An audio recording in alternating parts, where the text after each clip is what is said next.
ఈ ధైర్యం ఎక్కడిది అంటే ఆయనలో ఉన్న పరిశుద్ధత. హల్లెలూయా. ఎవరిలో ఉన్నది?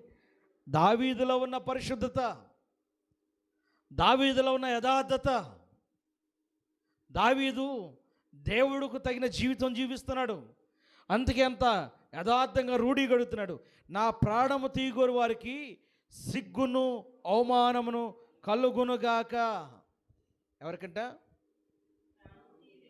నా ప్రాణమును తీగోరు వారికి సిగ్గును అవమానమును కలుగునుగాక అని మాట్లాడుతూ, నాకు కీడు చేయని ఆలోచించువారు వెనకకు మళ్ళింపబడి లజ్జపడుదురుగాక.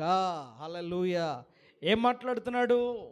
నాకు కీడు చేయ ఆలోచించువారు వెనక్కి మళ్ళింపబడి లజ్జపడుదురుగాక. సిగ్గుపడాలి. నాకు కీడు చేయవారు నన్ను చూసి సిగ్గుపడాలి ప్రభువా. లజ్జ అంటే సిగ్గు. లజ్జపడుదురుగాక. ఎందుకు సిగ్గుపడాలి? దావీదు దేవుడు గొప్పోడురా. దావీదు దేవుడు దావీదుని విడిచిపెట్టలేదురా. దావీదుని దేవుడు గెలిపించాడురా. నా ద్వారా నీకు మహిమ రావాలి ప్రభువా అని ప్రార్థన చేస్తూ ఉన్నాడు. మన దేవుడు మన ద్వారా మహిమ పొందాలి. మనం ఆపదలో వాళ్ళకిలాగా రోడ్డు ఎక్కేసి బూతులు తిడితే కుదరదు. వాళ్ళకిలా బజార్లాగా మాట్లాడితే కుదరదు. శత్రువుని ఇంటి ముందుకు వచ్చి దుమ్మెత్తి పోస్తున్నా నువ్వు మోకరించి ప్రార్థనే చేయాలి. నీ నోట శాపం పలకూడదు. నువ్వు మనం ఎవరికి అప్పగించాలి? దేవునికి అప్పగించాలి. దావీదు ఎవరికి అప్పగిస్తున్నాడు? నా ప్రాణము తీయగోరు వారికి సిగ్గును అవమానమును కలుగునుగాక. ఈ సిగ్గు అవమానం కలగజేసేది ఎవరండి?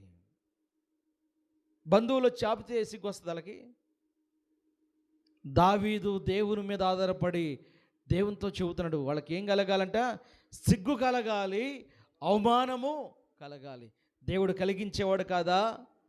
దేవుడు గెలిపించేవాడు కదా? కలిగించేవాడే గెలిపించాడు.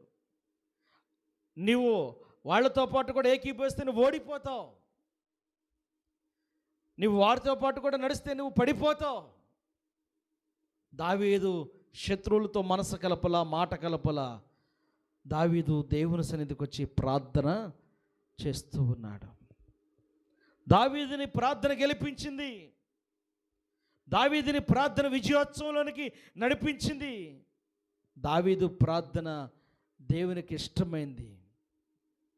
దేవుని పిల్లరా, నీకు అవమానం కలుగుతుందని బాధపడుతున్నావేమో, వ్యాధుల చేత కృంగిపోతున్నావేమో,